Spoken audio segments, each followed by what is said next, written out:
Pe Sastipe. Welcome to the fourth installment of YogaDoc. Today I want to talk about what are the main causes of suffering from a yogic perspective. So, I think it's apt to look at the second chapter of the four chapters of Patanjali.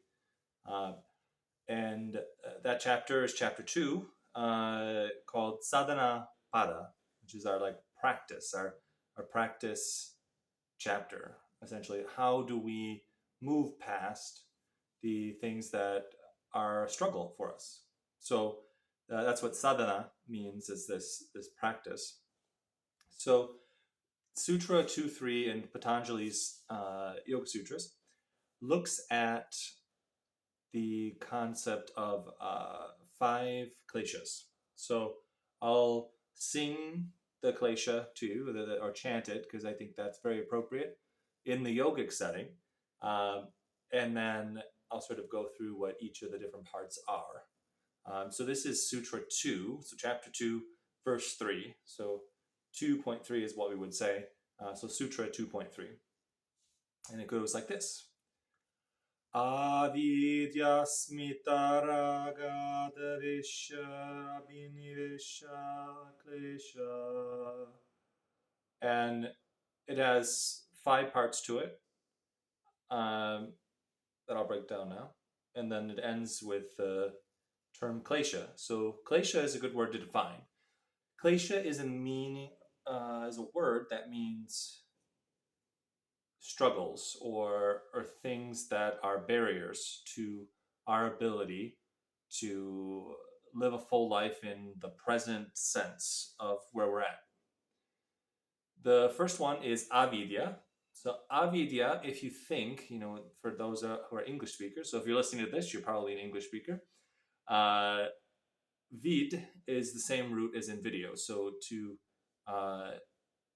have sight towards something.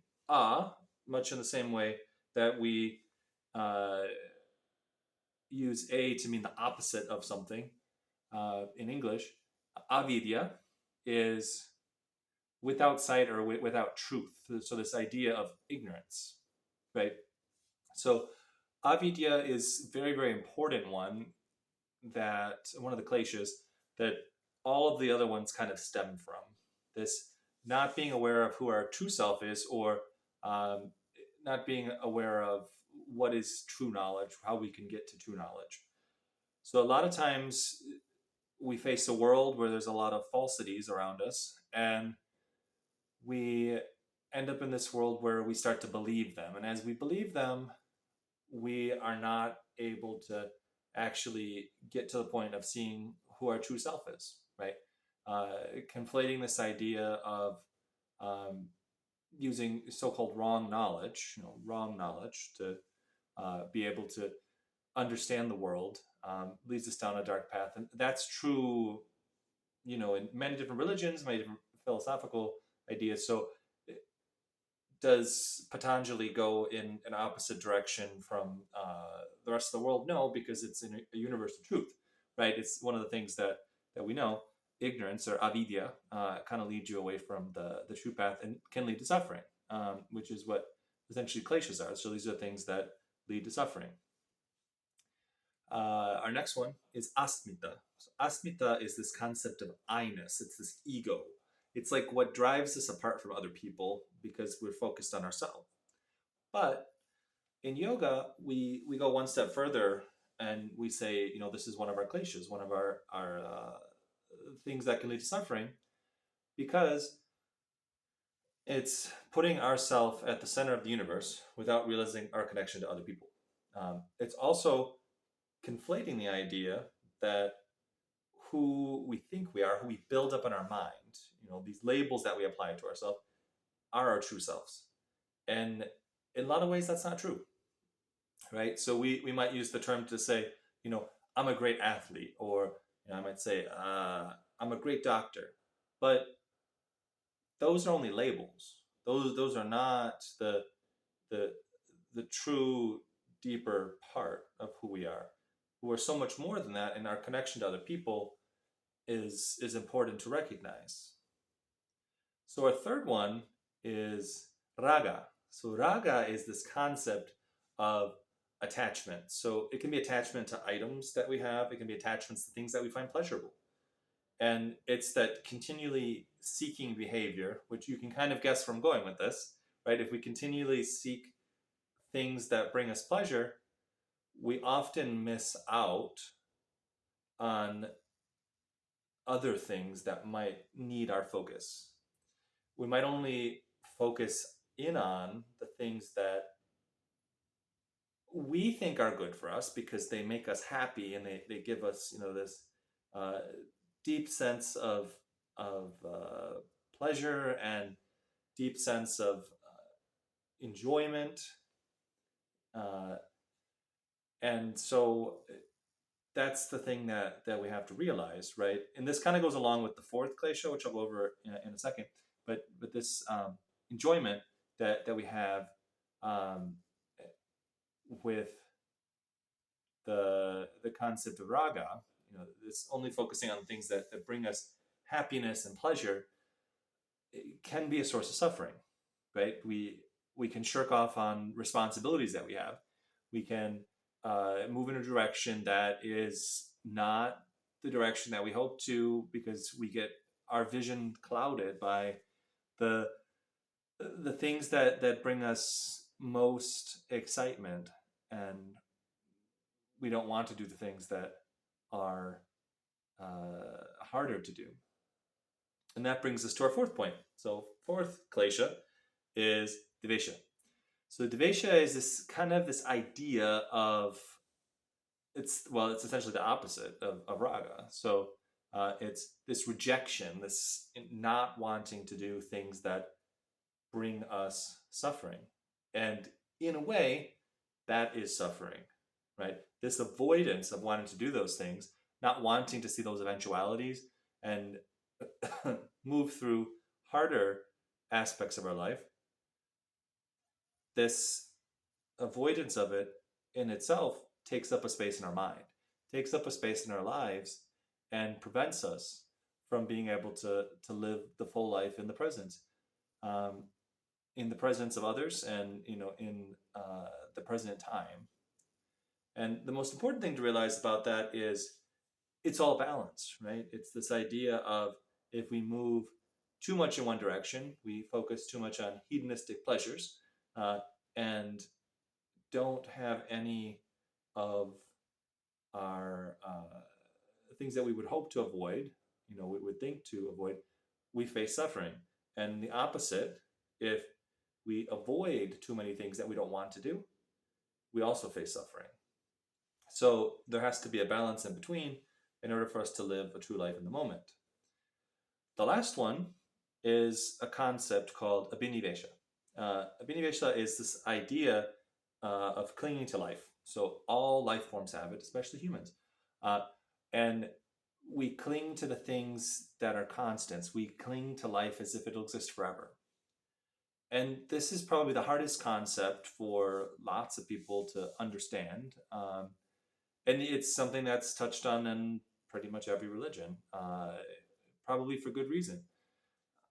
Is this idea that we have to make the most of the time that we have available to us and not cling to life.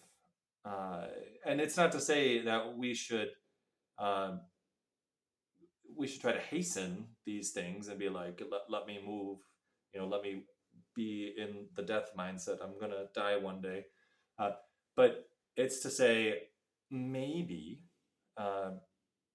living in the moment and not being so attached to the outcomes of our life helps us move forward. It helps us avoid this klesha. It helps us avoid the main things that